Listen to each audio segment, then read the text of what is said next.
বেলাবেলির ঝামেলা ছাড়াই যদি এইরকম ফুলকো রুটি বানাতে পারেন তাহলে কিন্তু খুব একটা মন্দ হয় না। এই রেসিপিটা নিয়ে সবারই কনফিউশন আর কিউরিওসিটি দুইটাই অনেক বেশি কাজ করে। আমারও অনেক কনফিউশন ছিল এটা আসলেই কাজ করে কিনা। যখন আমি এটা ট্রাই করে দেখেছিলাম তখন আমি আসলেই অবাক হয়েছিলাম এটা খুব ভালোভাবে কাজ করে।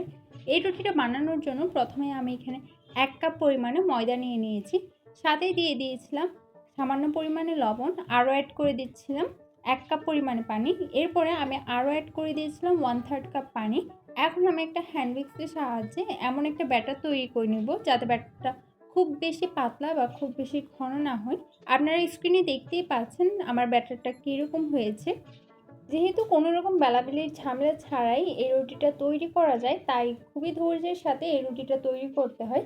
আপনারা অনেকেই আছেন এই রুটিটা বাসায় ট্রাই করেছেন কিন্তু কখনোই দেখা গেছে এটা পারফেক্টলি হয় না। তার পিছনে কিছু রিজনস থাকে, তার মধ্যে একটা হচ্ছে আপনাদের প্যান। আপনারা সবসময় চেষ্টা করবেন এই রুটিটা বানানোর সময় একটা তেল চিটচিটে প্যান ইউজ করার, অথবা আপনারা ননস্টিকের প্যান ইউজ করতে পারলে কিন্তু আরও অনেক ভালো হয়। এই তো দেখতেই পাচ্ছেন আমার ব্যাটারটা আমি প্যানের মধ্যে দিয়ে দিয়েছি, এখন আমি ঢেকে দিয়েছিলাম। আরেকটা রিজন সেটা হচ্ছে এক পাশ হয়ে যাওয়ার আগে কখনোই এই রুটিটা উল্টানো যায় না। এই রুটিটা বানানোর সময় আপনারা মাস্ট বি খেয়াল রাখবেন যাতে আপনারা একটা টিস্যু দিয়ে তেল ব্রাশ করে নেন ব্যাটারটা প্যানে দেওয়ার আগে, তা না হলে কিন্তু রুটিটা প্যানের সাথে লেগে যাবে। এই তো দেখতে পাচ্ছেন আমার রুটিটা প্রায় হয়ে এসেছে। আপনারা যখনই ব্যাটারটা প্যানে দিবেন তার 1 মিনিট পরই আপনারা কিন্তু চেষ্টা করবেন রুটিটা উল্টানোর, তা না হলে রুটিটা ছিঁড়ে যাবে অথবা প্যানের সাথে ব্যাটারটা লেগে যাবে। এরপরে আপনারা আবারও উল্টিয়ে দিয়ে 1 মিনিট মতো আবারও ভেজে নেবেন। এরপরে আবারও উল্টিয়ে আপনারা চেপে চেপে একটা স্প্যাচুলা দিয়ে রুটিটাকে ভেজে নেবেন, তাহলে দেখতেই পারবেন আপনাদের রুটিটাও কিন্তু একদম ফুলকো ফুলকো হবে। প্রত্যেকটা রুটি এভাবে ভেজে নিলে দেখতে পারবেন প্রত্যেকটা রুটি একদম ফুলকো হয়েছে। আপনারা স্ক্রিনে দেখতেই পেয়েছেন আমি কিভাবে রুটিটা ভেজে নিয়েছিলাম। আপনাদের সুবিধার জন্য আমি আরও একটা রুটি ভেজে দেখাচ্ছি।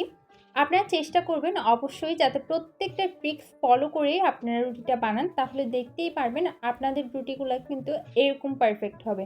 এই তো দেখতেই পাচ্ছেন আমি কিন্তু 2-3 বার উল্টে পাল্টে এখন একটা স্প্যাচুলা দিয়ে চেপে চেপে নিচ্ছি। প্রত্যেকটা ট্রিক্স ফলো করেই যদি আপনি এই রুটিটা বানান তাহলে কেউই বুঝতে পারবে না যে সম্পূর্ণ বেলাবেলির ঝামেলা ছাড়াই আপনি এই রুটিটা বানিয়েছেন। এই তো দেখতেই পাচ্ছেন আমার এই রুটিটাও কিন্তু অনেক ফুলে উঠেছে। আপনারা যদি এইভাবে রুটিটা বানান তাহলে ইনশাল্লাহ আপনাদের রুটিটাও এমন ফুলকো ফুলকো হবে। আমার আজকের রেসিপি যদি আপনাদের ভালো লেগে থাকে তাহলে অবশ্যই আমার পেজটাকে ফলো করবেন, আমার ভিডিওগুলোকে লাইক করবেন, শেয়ার করবেন, কমেন্টস করবেন। এই তো দেখতেই পাচ্ছেন আমার সবকটা রুটি রেডি। আজ এ পর্যন্তই, দেখা হবে অন্য কোনো ভিডিওতে। আল্লাহ হাফেজ।